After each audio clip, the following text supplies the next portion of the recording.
Hello students, मैं उदय सिंह एक बार फिर से आपके साथ हाजिर हूँ अपना नया टॉपिक लेकर। और आज मैं आपको पढ़ाने वाला हूँ अमेरिका के संविधान के बारे में। किसके बारे में? अमेरिका के संविधान के बारे में। देखिए, हमने पढ़ लिया है किसका? हमने इंग्लैंड का संविधान पढ़ लिया है, जिसे ब्रिटेन का कहते हैं। इसके अलावा हमने जापान का पढ़ लिया है। अब हम पढ़ने जा रहे हैं अमेरिका का संविधान। ठीक है, देखिए दुनिया में ज्यादातर जो संविधान है या ज्यादातर जो शासन व्यवस्थाएं हैं वो दो ही प्रकार की शासन व्यवस्थाओं पर आधारित हैं। दुनिया की ज्यादातर देशों की शासन व्यवस्थाएं दो ही देशों की शासन व्यवस्थाओं से बहुत ही ज्यादा प्रभावित है। पहली तो ब्रिटेन और दूसरी अमेरिका। ठीक है, या तो कोई देश क्या हो सकता है, संसदीय होता है, या आमतौर पर कोई देश क्या होता है, अध्यक्षात्मक, यानी कि जहां पर राष्ट्रपति महत्वपूर्ण भूमिका निभाता हो, महत्वपूर्ण हो। और संसदीय शासन व्यवस्था जहां पर राष्ट्रपति या राजा सिर्फ नाम मात्र का हो। दो ही प्रकार की अमूमन संसदीय शासन व्यवस्थाएं पाई जाती हैं ज्यादातर पूरी दुनिया में। ठीक है, मोस्टली दो ही प्रकार की लोकतांत्रिक देशों में व्यवस्थाएं पाई जाती हैं, एक तो ब्रिटेन की तरह, दूसरी अमेरिका की तरह। ठीक है, अब कुछ देश अपवाद हो सकते हैं, जैसे कि स्विट्जरलैंड। इनमें अमेरिका और ब्रिटेन का मिला जुला रूप दिखाई देता है। फ्रांस में भी थोड़ा कमोबेश यही स्थिति है जो स्विट्जरलैंड की है। ठीक है, जापान ब्रिटेन के जैसा है, अमेरिका ब्रिटेन के जैसा है। ठीक है, तो कुछ देश होते हैं संघात्मक शासन प्रणाली के, जैसे कनाडा है। ठीक है, ये संघात्मक शासन प्रणाली की तरह है, अमेरिका की तरह है। तो ज्यादातर देश ब्रिटेन या अमेरिका में से किसी एक शासन प्रणाली को अपनाते हैं। इसीलिए हम ब्रिटेन और अमेरिका की शासन प्रणाली को विश्व की प्रमुख संविधान या शासन व्यवस्थाओं में से एक मान के इनका अध्ययन करते हैं। क्योंकि भारत में भी ब्रिटेन की तरह संसदीय शासन प्रणाली को अपनाया गया है, बावजूद इसके कि हमारा देश संघात्मक देश है, बावजूद इसके हमने ब्रिटेन की संसदीय शासन प्रणाली को अपनाया है। तो कुल मिलाकर कहने का मतलब यह है कि अमेरिका की जो शासन व्यवस्था है या अमेरिका का जो संविधान है उसको पढ़ना भी इतना ही इंपॉर्टेंट है जितना कि किसी पॉलिटिकल साइंस के विद्यार्थी के लिए ब्रिटेन के संविधान को पढ़ना। ठीक है, तो आज हम क्या स्टार्ट करने वाले हैं, अमेरिका के संविधान के बारे में पढ़ना स्टार्ट करने वाले हैं। देखिए, अमेरिका का जो संविधान है वो एकाएक नहीं बना है। अमेरिका का संविधान एकाएक नहीं बना है, इसे 150 साल लगे कम से कम बनने में, काफी टाइम लगा है इसे। हुआ क्या था कि अमेरिका को जो खोजा था वो खोजा था किसने? कोलंबस ने। ठीक है, 1492 में कोलंबस ने अमेरिका को खोजा था। वो हिंदू महाद्वीप की सर्च में निकला था, खोज में निकला था, और वह कहां पहुंच गया था? ढूंढते ढूंढते 1492 में कोलंबस पहुंच गया था कहां? अमेरिका के जो मूल निवासी है उन्हें रेड इंडियंस कहा जाता है।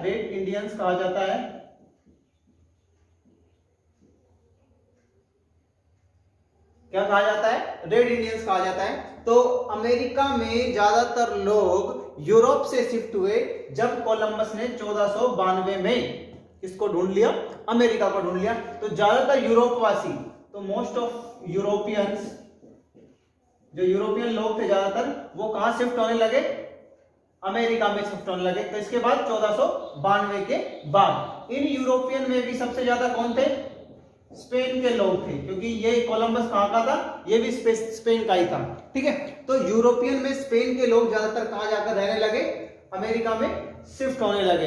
अब अमेरिका में ये पलायन चलता रहा आर्थिक और राजनीतिक कारणों से, और भी अन्य कई कारण रहे थे।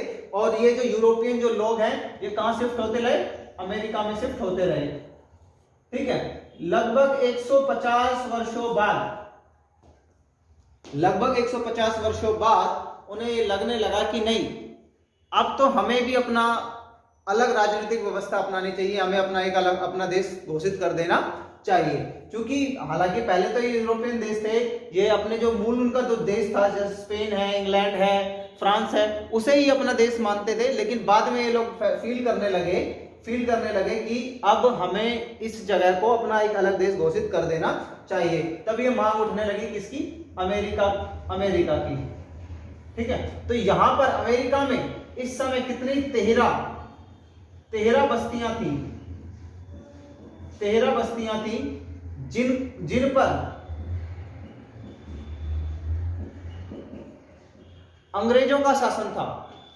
अमेरिका में उस समय 13 बस्तियां थी, जो उस अमेरिका जो महाद्वीप था, उस पे 13 बस्तियां थी जिन पे अंग्रेज शासन करते थे। क्योंकि अब लोग अंग्रेजों से अलग होकर अपना खुद का शासन स्थापित करना चाहते थे, इसलिए उन्होंने अंग्रेजों से खुद को आजाद घोषित कर दिया। कब?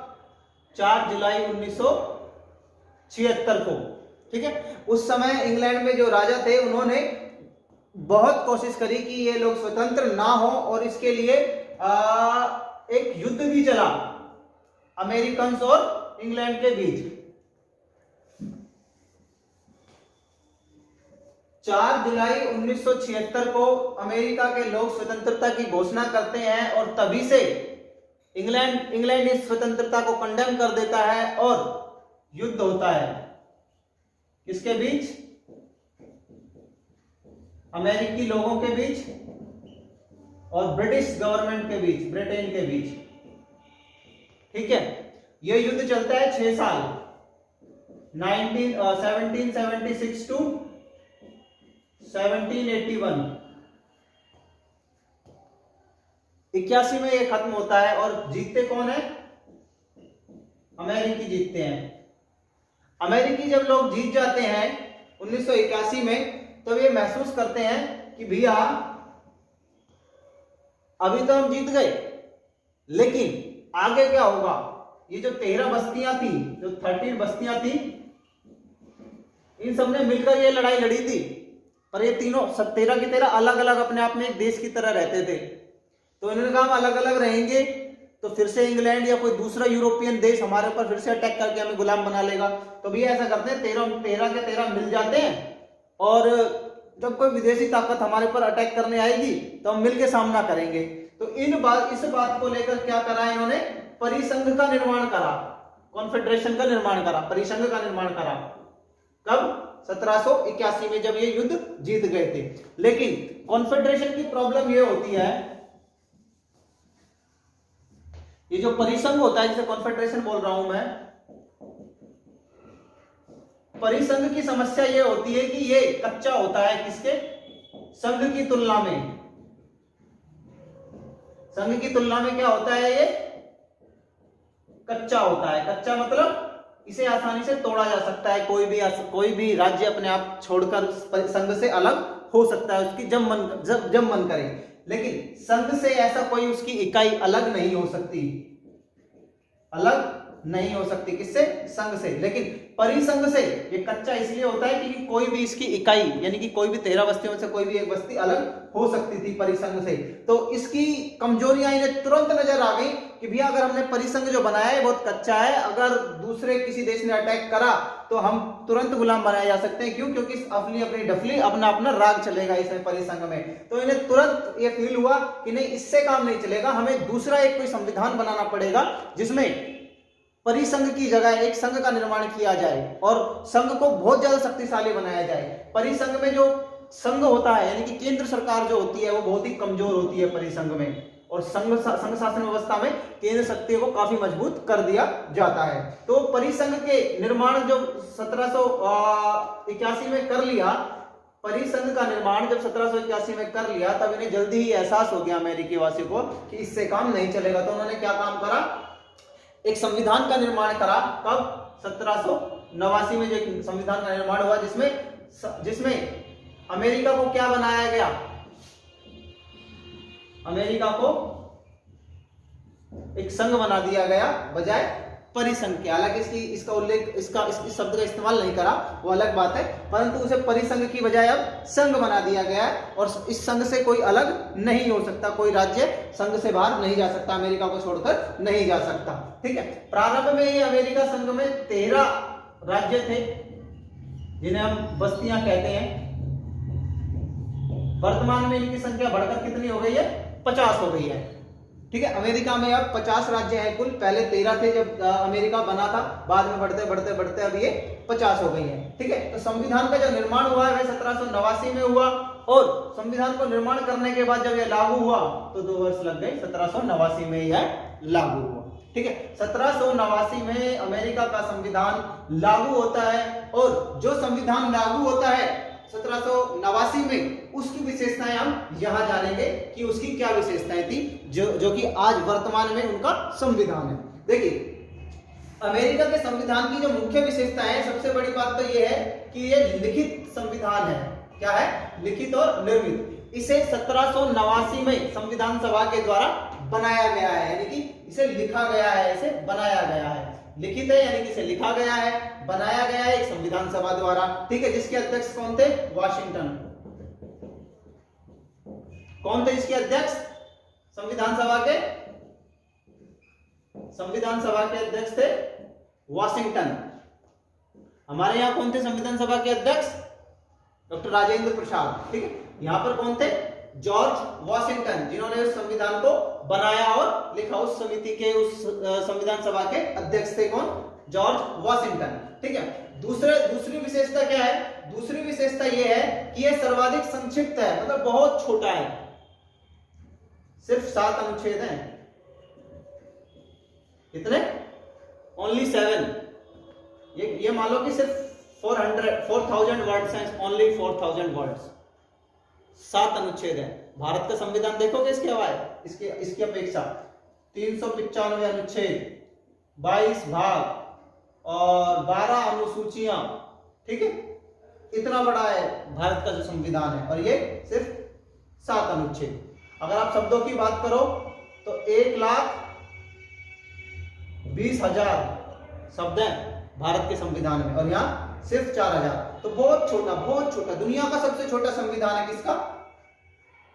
अमेरिका का। सिर्फ 7 अनुच्छेदों का वर्णन है, 7 अनुच्छेद में पूरा संविधान बना दिया गया है। इसमें संविधान में सिर्फ मेन बातें लिखी गई हैं, बहुत सारी छोटी बातें नहीं लिखी गई हैं और बहुत कुछ इंपॉर्टेंट बातें भी हैं जिनको इन्होंने लिखा नहीं है, जिसके लिए इनकी आलोचना भी होती है कि भैया ये बातें तो इसमें लिखनी चाहिए थी संविधान में, तो बहुत ही छोटा बना रखा। लेकिन फिर भी अमेरिका के लोग अपने संविधान के प्रति बहुत ही ज्यादा सेंसिटिव है। वो बिल्कुल भी अपने संविधान को बुरा भला नहीं कहते। भारत में तुम्हें हमारे संविधान को बुरा कहने वाले हजारों लोग मिल जाएंगे जो हमारे संविधान को कोसते रहते हैं आए दिन, लेकिन अमेरिका के संविधान के लोग कभी भी अपने संविधान को नहीं कोसते हैं। भले ही उसमें 7 अनुच्छेद हैं, बहुत ही छोटे हैं, जिसमें बहुत सारी चीजें नहीं है, बावजूद इसके भी वह अपने संविधान को बहुत इज्जत की दृष्टि से देखते हैं। तीसरे जो महत्वपूर्ण बात है वो ये है कि जो अमेरिका का जो संविधान है वह लोकप्रिय संप्रभुता पर आधारित है। लोकप्रिय संप्रभुता का मतलब है जनता संप्रभु है, यानी कि जनता मालिक है। कौन है? जनता मालिक है।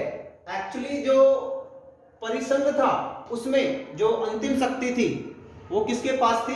वो राज्यों के पास थी। 13 राज्यों के पास थी, वो अलग हो सकते थे। लेकिन अब जो शक्ति दी गई है वो किसके पास दी गई है? जनता को दी गई है। जनता ने ये संघ बनाया है, ना कि किसी राज्यों ने ये संघ बनाया है। पहले जो परिसंघ का निर्माण करा था वो 13 राज्यों ने मिलकर करा था।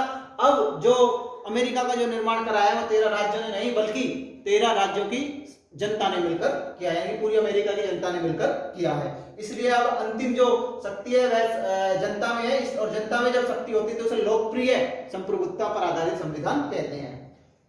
संविधान की सर्वोच्चता, एक और बात इंपॉर्टेंट है कि यहाँ पे संविधान सर्वोच्च है। जैसे इंडिया में संविधान सर्वोच्च है, शासन का प्रत्येक अंग, चाहे वह राष्ट्रपति हो, प्रधानमंत्री हो, मुख्यमंत्री हो, सर्वोच्च न्यायालय हो, संसद हो, संविधान से शक्ति प्राप्त करती है भारत में। ऐसे ही अमेरिका में चाहे राष्ट्रपति हो, चाहे वहां की कांग्रेस हो, कांग्रेस मतलब वहां की संसद, चाहे वहां का सर्वोच्च न्यायालय हो, वो सब कहां से शक्ति प्राप्त करते हैं? संविधान से। चाहे केंद्र सरकार हो या राज्य सरकार हो, कहां से शक्ति प्राप्त करते हैं? संविधान से। इसलिए संविधान क्या है? सर्वोच्च है, संविधान सबसे ऊपर है। और इसकी स्वतंत्रता को, सर्वोच्चता को बनाए रखने के लिए जरूरी है कि न्यायिक सर्वोच्चता भी रखी जाए। तो सर्वोच्च न्यायालय अमेरिका में है, जो कि किसी भी सरकार के दबाव में कार्य नहीं करता, वह स्वतंत्र रूप से सर्वोच्चता लिए हुए है और वह सर्वोच्च न्यायालय ही वहां के संविधान की व्याख्या करता है। नेक्स्ट पॉइंट, गणतंत्र की स्थापना। गणतंत्र वो देश होता है जहां का राजा या राष्ट्रपति जनता द्वारा प्रत्यक्ष या अप्रत्यक्ष रूप से चुना जाता है। गणतंत्र वो देश होता है जहां पे राष्ट्र का अध्यक्ष, जिसे मैं राजा कह रहा हूं या राष्ट्रपति कह रहा हूं, वैसे शब्द इस्तेमाल होता है, राष्ट्र का अध्यक्ष, उसका निर्वाचन जनता द्वारा होता है, प्रत्यक्ष या अप्रत्यक्ष रूप से। ऐसे देश को क्या कहते हैं? गणतंत्र देश। भारत में गणतंत्रता दिवस मनाया जाता है ना 26 जनवरी को। तो इस गणतंत्रता दिवस का मतलब क्या है? इस गणतंत्रता दिवस का मतलब यही है कि भारत एक वो देश है जिसके मुखिया का चुनाव होता है जनता के द्वारा एक निश्चित समय के लिए, प्रत्यक्ष या अप्रत्यक्ष विधि के द्वारा। भारत में अप्रत्यक्ष विधि से राष्ट्रपति का चुनाव होता है जनता द्वारा एक निश्चित समय के लिए, यानी कि 5 वर्ष के लिए। उसी तरह अमेरिका में भी राष्ट्रपति का चुनाव होता है जनता द्वारा अप्रत्यक्ष रूप से 4 साल के लिए। ठीक है। नेक्स्ट, न्यायिक सर्वोच्चता मैंने आपको बता दी कि वहां पे एक सर्वोच्च न्यायालय है जो कि केंद्र और राज्य सरकारों के झगड़ों का निपटारा करता है और संविधान के मसले पर अंतिम व्याख्या भी करता है। ठीक है। नेक्स्ट, दोहरी नागरिकता। भारत में हर व्यक्ति भारत का नागरिक है, हरियाणा, राजस्थान, पंजाब इनका नागरिक नहीं है, लेकिन अमेरिका में ऐसा नहीं है। अमेरिका में हर व्यक्ति अमेरिका के साथ साथ उस राज्य का भी नागरिक है जिस राज्य में वह रहता है। नेक्स्ट, कठोर संविधान। देखिए, कठोर संविधान वे संविधान होते हैं जिन संविधानों में आसानी से संशोधन न किए जा सके। अमेरिका के संविधान में अब तक मात्र 27 संशोधन ही हुए हैं, मात्र 27 संशोधन हुए, जबकि भारत के संविधान में 103 के ऊपर संविधान संशोधन हो चुके हैं, लेकिन अमेरिका में सिर्फ अभी तक 27 हुए, जबकि भारत का संविधान अभी 70 साल पहले ही बना है और ये संविधान को बने हुए लगभग 230 साल के आसपास हो गए हैं। मात्र 27 संशोधन हुए हैं। इसकी वजह क्या है कि यहाँ पर संशोधन की जो प्रक्रिया है वो बहुत ही ज्यादा टफ है। यहाँ पर जो संशोधन की जो प्रक्रिया है, कांग्रेस यानी कि संसद के साथ साथ राज्यों की स्वीकृति के लिए भी उसमें टाइम देना, राज्य की स्वीकृति भी लेनी पड़ती है, जिसकी वजह से संविधान में संशोधन की जो प्रक्रिया है बहुत ही कठोर हो जाती है, जिसकी वजह से संविधान में संशोधन इतनी आसानी तरीके से नहीं हो पाते। अमेरिकी संविधान में मौलिक अधिकारों की व्यवस्था। देखिए, मौलिक अधिकारों की जो व्यवस्था है वह मूल संविधान में नहीं की गई थी अमेरिका में। इसके लिए बाकायदा पहले 10 संशोधन किए गए। ये जो मौलिक अधिकारों की जो बात है वह संविधान में नहीं डाली गई थी, इसलिए जो राज्य थे वो एग्री नहीं कर रहे थे इस संविधान को अपनाने के लिए। फिर उनसे ये वादा किया गया कि आप इस संविधान को अपनाइए, हम इस संविधान को अपनाते ही तुरंत इसमें मौलिक अधिकारों को शामिल करेंगे संशोधन के जरिए। और ऐसा हुआ भी। जैसे ही उन्होंने संविधान को अपनाया, तुरंत उसमें संशोधन किए गए। पहले 10 संशोधन मौलिक अधिकारों से ही संबंधित है, फिर 13वां, 14वां और 15वां भी मौलिक अधिकारों से ही संबंधित संशोधन है। नेक्स्ट, अध्यक्षात्मक शासन व्यवस्था। मैंने आपको पहले बताया था कि ये कैसी शासन व्यवस्था है? अध्यक्षात्मक शासन व्यवस्था है अमेरिका में। अमेरिका में संसदीय शासन व्यवस्था नहीं है, यानी कि राष्ट्रपति नाम मात्र का नहीं है, राष्ट्रपति यहाँ पर वास्तविक कार्यपालक है, यानी कि राष्ट्रपति के नाम पर शासन चलाया जाता है और राष्ट्रपति स्वयं उस शासन को चलाता है। लेकिन इंडिया में क्या होता है, इंग्लैंड में क्या होता है, राजा या राष्ट्रपति के नाम पे शासन तो चलाया जाता है, लेकिन शासन चलाती कौन है? कैबिनेट, प्रधानमंत्री की अध्यक्षता में। लेकिन यहाँ पर ये खुद ही अध्यक्ष होता है और खुद ही सर्वे सर्वा होता है राष्ट्रपति, यानी कि जो अध्यक्षात्मक शासन व्यवस्था होती है वहां पर जो देश का अध्यक्ष होता है, देश का अध्यक्ष यानी कि राष्ट्रपति या राजा, राष्ट्रपति ही वास्तविक कार्यकारी होता है। लेकिन भारत जैसे देश में, इंग्लैंड जैसे देश में जहां पे संसदीय शासन व्यवस्था है, प्रधानमंत्री शासन व्यवस्था है, वहां पर प्रधानमंत्री और कैबिनेट महत्वपूर्ण होती है बजाय राजा या राष्ट्रपति के। लेकिन अमेरिका में राष्ट्रपति ज्यादा महत्वपूर्ण है। आपने अमेरिका के किसी प्रधानमंत्री का नाम सुना है? नहीं सुना होगा। क्यों? क्योंकि है ही नहीं, राष्ट्रपति है और प्रधानमंत्री होता ही नहीं है। अमेरिका में राष्ट्रपति है लेकिन प्रधानमंत्री नहीं है। इंडिया में प्रधानमंत्री भी होता है, राष्ट्रपति भी होता है, लेकिन महत्वपूर्ण सिर्फ प्रधानमंत्री होता है। सीमित शासन का सिद्धांत, देखिए अमेरिका के जो लोग थे वो ये चाहते थे कि होब्स जो विचारों को फॉलो करता है कि भैया राज्य को व्यक्ति की जीवन स्वतंत्रता और संपत्ति की रक्षा करनी चाहिए, और इन्हीं की रक्षा के लिए अमेरिका चाहते थे कि हमारे राज्य की या सरकार काम करे। इसलिए उन्होंने राज्य की जो सरकार है उसे क्या है, सिर्फ सीमित शक्तियां या सीमित शासन करने के लिए कहा है कि आपके पास सिर्फ लिमिटेड पावर्स हैं, आप किसी व्यक्ति की संपत्ति को नहीं छीन सकते, आप किसी व्यक्ति की स्वतंत्रता को नहीं छीन सकते, आप किसी व्यक्ति की जीवन को नहीं छीन सकते गैर कानूनी तरीके से। अगर आपको सरकार हमने बनाने का मौका दिया है तो इसका मतलब ये नहीं है कि आप इन चीजों को छीन लें, इन अधिकारों को छीन लें। यानी कि आप शासन करिए लेकिन आप निरंकुश ना बनिए, तानाशाह ना बनिए, आपको लिमिटेड पावर्स दी जा रही है, आप उन्हीं के अंदर रहकर शासन कीजिए। तो ये थी आपकी अमेरिकी संविधान के उदय के बारे में कि भैया इसका उदय किस प्रकार हुआ। 4 चरणों में हुआ। औपनिवेशिक युग में जो कि 1492 में कोलंबस अमेरिका में आया और उसके बाद फिर यूरोपवासी आकर बसने लगे,